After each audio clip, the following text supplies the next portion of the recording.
a program and discover their personal purpose and personal vision, we know when they've done that, right? And we can see on a timeline the before and after. And as you can imagine, as a professional services firm, we have lots of data. We love data and we analyze data. We're analytics. Many of us are. And so we can look at things like performance reviews. How do their leaders view them, people who have gone through and discovered their purpose and vision before they've done it and after? We have questions in our people survey. We do a periodic people survey, and a question that we've asked is, do your leaders inspire you?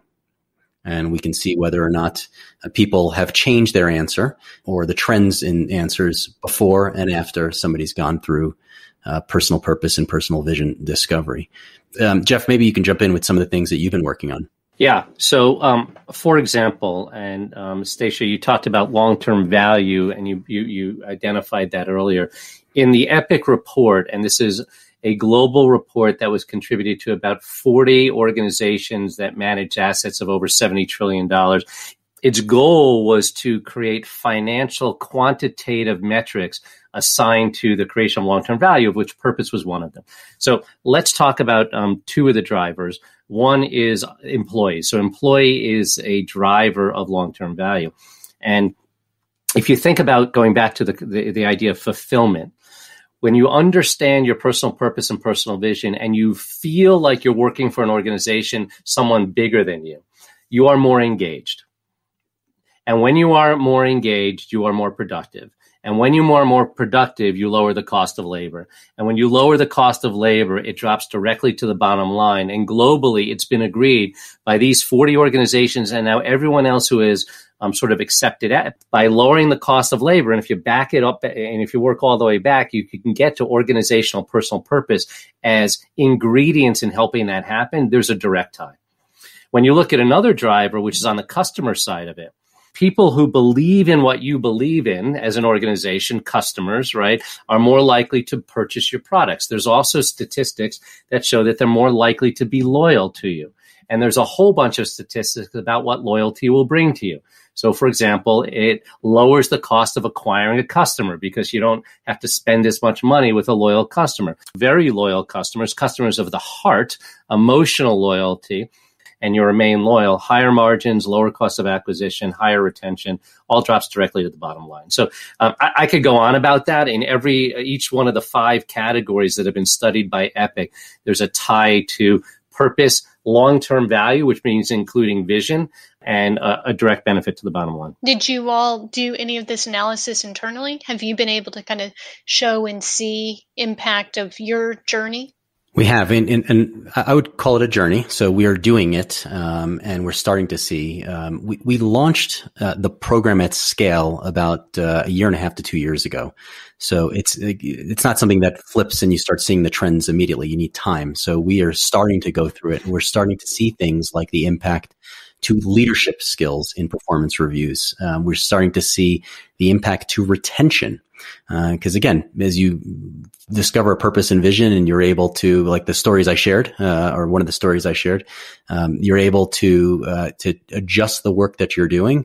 And sometimes it's just a matter of looking at your work differently and realizing why you enjoy your work and realizing what you'd be giving up if you were to change. So we're starting to see the impact to retention, and we're continuing to work on some of the other metrics, but the trends are showing that there actually is having the impact that we think it should have.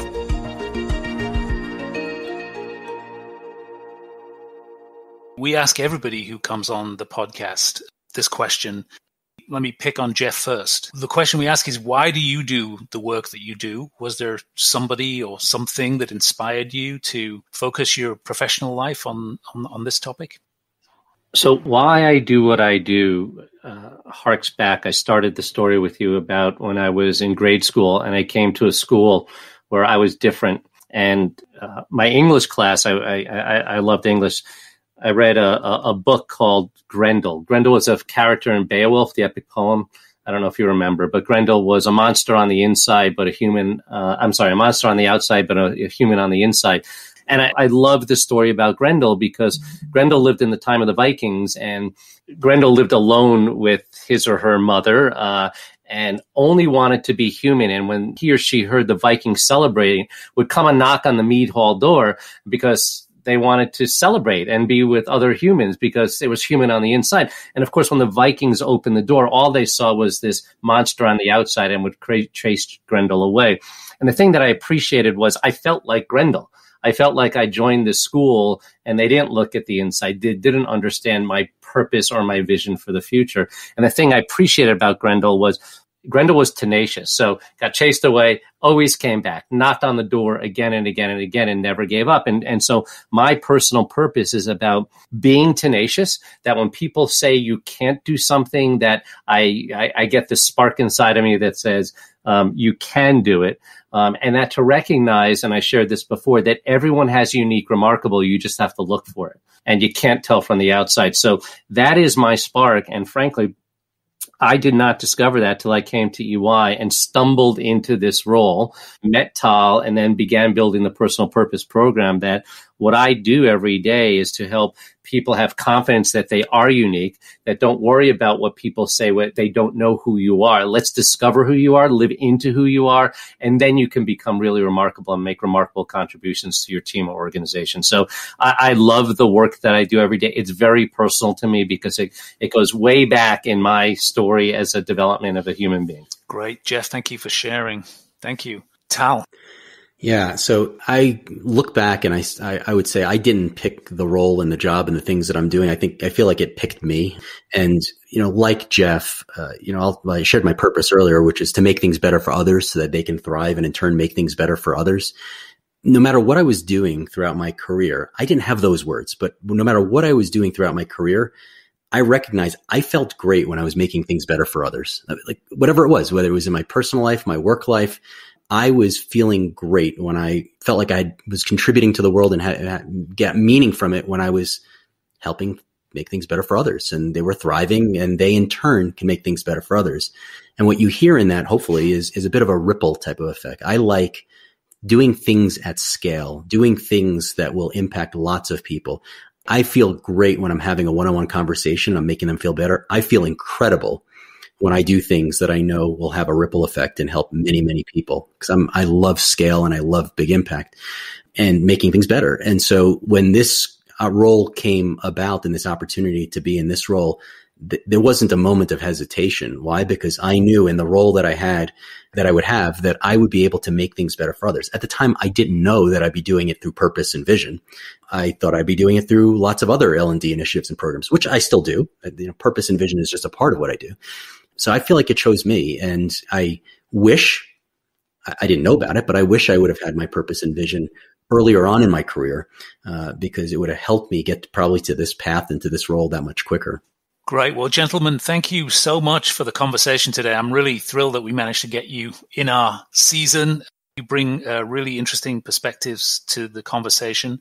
Is there somewhere where people can tap into your work and find out more about what you do? Yeah, I mean, you can certainly find us on LinkedIn. So you can look for us on LinkedIn. You can also email us directly. So my email is tal.goldhammer, GOLDHAMER @EY.com.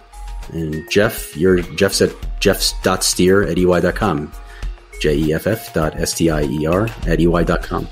Wonderful. Thank you both. This has been inspiring, and I think folks will also be able to say, I can do that, which I think was one of our goals. Great. Thanks for having us. Yeah, thank you for having us. Thank you very much. We're very grateful to the team at NovoEd for their sponsorship of this season.